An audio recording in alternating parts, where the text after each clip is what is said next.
Hello, Heather Moore here from the Alzheimer's and Dementia Alliance of Wisconsin. I am the Dementia Outreach Specialist.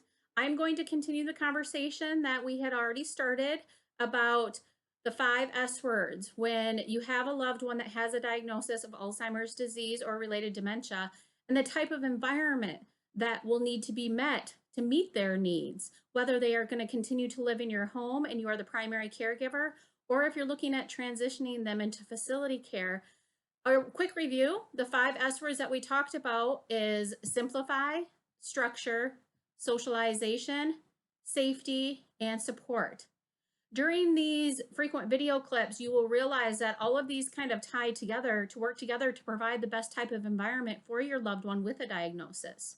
So the last time we covered simplify.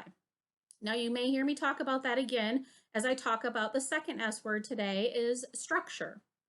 So when it comes to structure, we think about routines, having set schedules. And when I talk about routines and set schedules, it doesn't mean that those will never change, because as many of us know as caregivers, sometimes minute to minute, hour to hour, day to day, things will change. But having some of those guidelines that we have those set schedules and routines helps us get through the day as caregivers, but also sets those basic expectations of our loved ones that have a diagnosis, and they're realistic expectations. So when you do those routines, when you plan out your meal times and stuff, set realistic goals, set realistic expectations upon yourself, but also upon your loved one that has a diagnosis. So setting meal times. If you want to say we're going to eat breakfast, we're going to be up every morning and we're going to eat at 8 and lunch will be at noon and dinner will be at 5. That is setting a routine, and that's realistic. But also understand that as the disease progresses, our loved ones are not able to grasp the concept of date, place, and times. So those routines are relied upon us to fill in those gaps when they aren't sure that it's lunchtime, or if they have breakfast and an hour later, they're like, I'm still hungry, I didn't have breakfast yet. So we have to remember how this disease affects them when it comes to the concept of dates and times, but also how the disease can affect them when they are unable to recall short-term memories.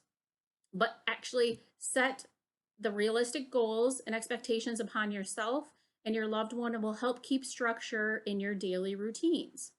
One thing also we talked about before with simplifying is doing one task at a time. This also is involved with structure for the day. So you have to allow yourself to be able to complete one task at a time. Many of us like to create to-do lists. Well, when we are a caregiver for someone that has a diagnosis, we can't always accomplish everything on our to-do list. So setting realistic goals once again, and doing one task at a time for ourselves, but also when we ask our loved one to complete a task, we need to allow plenty of time for them to be able to complete that task. So that's building that structure foundation. The last little part is the structure of rooms. So I'm going to touch first on is if you are looking at transitioning your loved one into a facility, things that you want to take into consideration is the layout of the room. What kind of furniture can you bring in? If they can have their favorite recliner chair in their room, there's enough space, you want to be able to have that familiar recliner chair in their room. Do they get in and out of the bed on the left side or the right side? If they get out on the right side, is the bathroom on the right side? Would that work if the bathroom is in their room? Those are things you need to think about. As for structure of putting things in the room, you still want to keep that simple, but you want to have familiar things that are in the room. So the layouts of the room, that's kind of where you build that structure and that foundation. And the room is not just like a bedroom.